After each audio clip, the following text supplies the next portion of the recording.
All right, this is a video key for a couple of examples for the 4-5 single-step equations with fractions. It's the same idea for all of these. I've circled a couple that I thought were interesting. Remember to sample different types of problems. I decided to start with this one. We want to isolate the variable. R has some friends hanging out here. I'm going to do the inverse operation with this number. The property of equality tells me what I do to one side, I must do to the other. Draw that long line. This creates a 0, leaving me with R over here on the right-hand side. Now, the issue I have is that I have different denominators. I'm going to need a common denominator. Excuse me. Woo! 2/3 and 5/6. I'm going to need to find that common denominator. You know what? I'm going to bring this over here just so I have a little bit of room to work.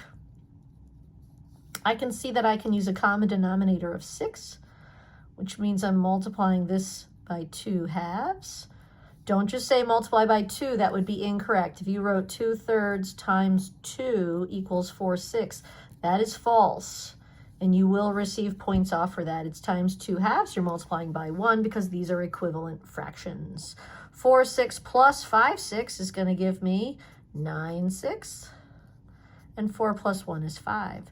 So R is going to equal 5 and 9/6. I hope you notice that we have more than one cake sitting here. So if I reassemble that cake, it takes 6 pieces, which gives me another whole cake, and 3/6, which is 6 1/2 is R.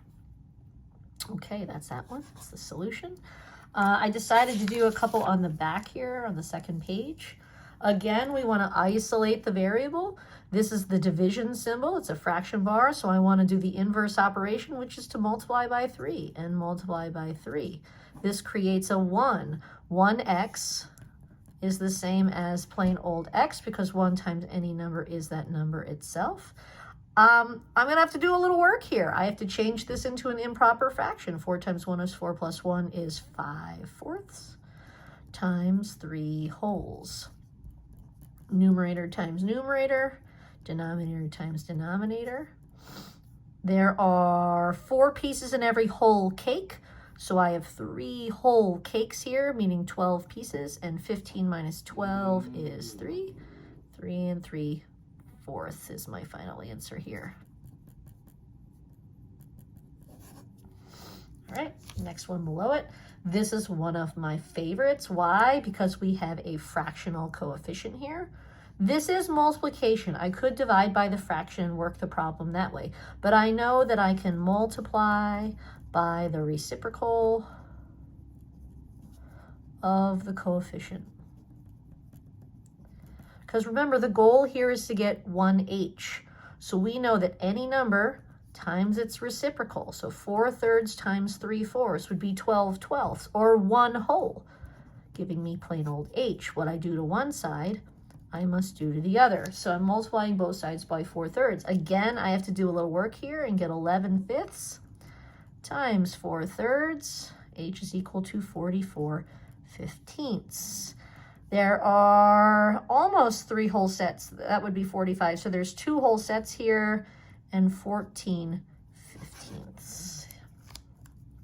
Over here, I want to isolate W. I want to do the inverse operation, which is to multiply by 1/3 and multiply by 1/3. 18 wholes times 1/3 would give me 18/3, and that equals 6. So there's a couple of them to get you started. Make sure you think about those inverse operations. Here you're going to multiply. Here you're going to multiply by the reciprocal of the coefficient. Over here on the first page, divide to solve, add to solve, all kinds of wonderful numbers. Work through them, challenge yourself. There is an answer key that has all the answers provided.